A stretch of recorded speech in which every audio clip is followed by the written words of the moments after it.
បង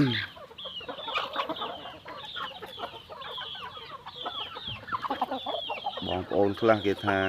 ចាំមន់មិនអោយស៊ីចំណីមិនបានធន់ធាត់ត្រូវនិយាយត្រូវមែនតែមន់ខ្ញុំនេះអោយស៊ីចំណីមែនតែចំណីធម្មជាតិមានស្រូវត្រាំចុងកកតុអញ្ចឹងទៅពេលនឹងបន្លែផ្អែមដើមឆាយា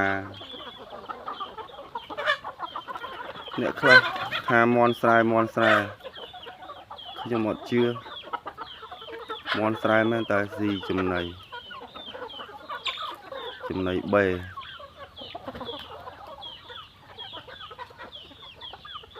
បើខ្ញុំចំធម្មជាតិសុទ្ធសាធ 100%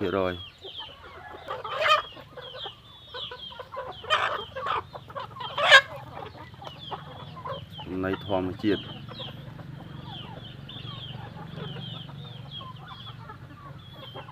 ស្អាតចិត្តអមមលក់បំពន់វាបន្តិច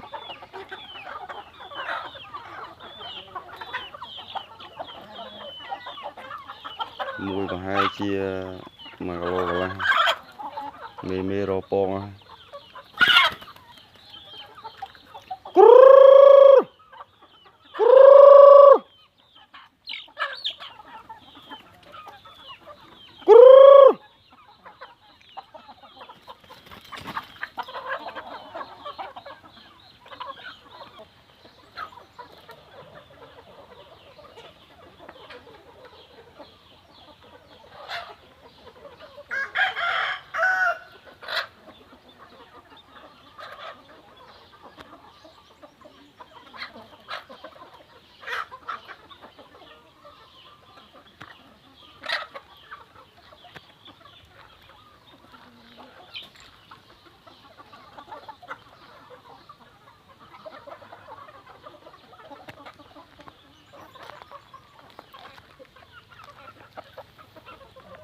មើលចំណីបងប្អូនធម្មជាតិចុងកកតុបន្លែផ្អែមស្រូវត្រាំ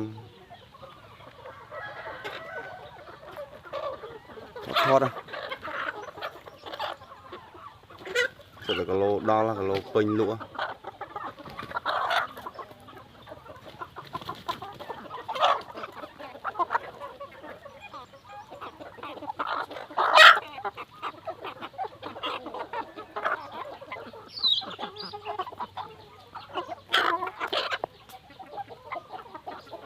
នេះរោពង